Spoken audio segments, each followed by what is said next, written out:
working across the board in various territories, and just reading even some of the rhetoric coming through from a lot of the foreigners wanting a piece of the African pie. It is difficult to do business with these territories. Even the Chinese have said that concluding deals and finance deals always requires someone in the know-how.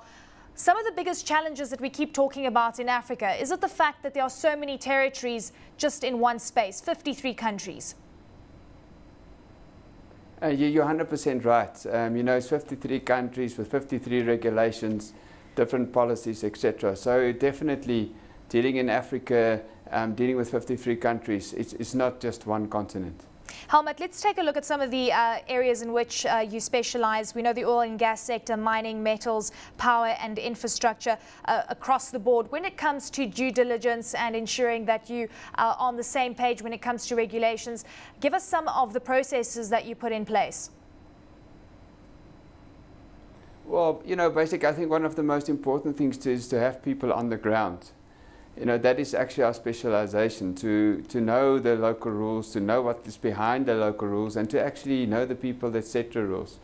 And that is our strength.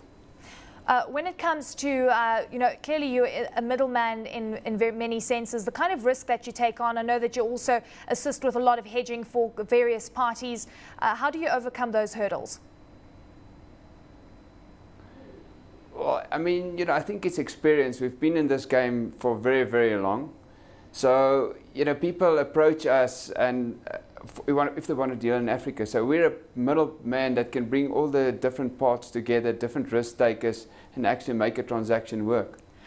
Let's also just delve into the oil and gas sector, for example, given the fact that you have been very integral in this. It's quite risky. Take us through some of the risk mitigating factors that you look at and whether it makes or breaks a deal. If you could delve into some of the insights there.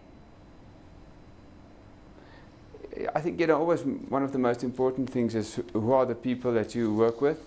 Also, you know, if you look at the resource, it must be a quality resource. And then obviously, as you say, you know, there's a lot of hedging we can do. So looking at oil prices, etc., we can actually hedge and get some certain cash flows to help with the risk overall. When it comes to financing the actual projects, give us an indication in terms of those financing lines. And obviously, it comes at a specific rate.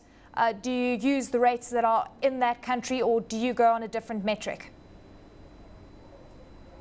It depends whether you use local currency or US dollars. You know, when it's US dollars, we use a normal LIBOR and we add the appropriate risk premium. When it's local currency, you know, as we said before, there's 53 countries. So we have to see what is the local market practice, what is the base rate you use, and then adding risk premiums. It can be quite complicated, and in some countries, it's not that clear what you must use, but we've formed our views over time. Let's touch on the renewables deal in Sierra Leone. Clearly quite a difficult country from a historical perspective, and given the fact that there's a lot of risk from a geopolitical perspective as well. What kind of processes did you put in place specifically for Sierra Leone? I mean, you know, you can, there's many metrics you can use. For example, if you use imports from other countries, you can get ECA insurance, Export Credit Agency insurance. There's sometimes political risk insurance if needed. And it also depends who the owner of the project is. You know, sometimes if you take risk on the owner rather on the country, it also is a risk mitigant. With regards to ensuring that, I know obviously from a government process perspective, it seems that a lot of deals that need to be concluded in Africa, a lot of synergies need to be created with government as well. Give us an indication as to how you went about this in the DRC. It was, of course, the Africa Power deal, the big project that you embarked on there, worth $140 million. I mean, yes, you're right. You know, in Africa, you have to stay very, very close to governments, to regulators. So it's nothing special. Because we have people on the ground, we do have those links, and you know, we make sure that the regulators, the governments are on site when we do anything in a country. Okay, so give us an indication as well as to who the interested parties are. Obviously, I know that you work very close with Chinese officials as well. Most of the people wanting to deals in Africa, are you finding that a lot more Africans are interested in closing deals on the continent? Is it still multinational companies that are coming through?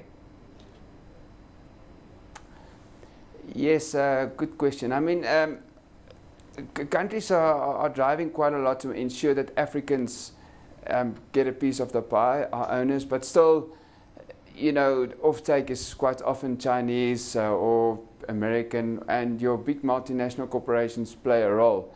But I think the whole of Africa has waken up to the fact that Africans need to participate in the economics of transactions. So we more and more see Africans coming into the role.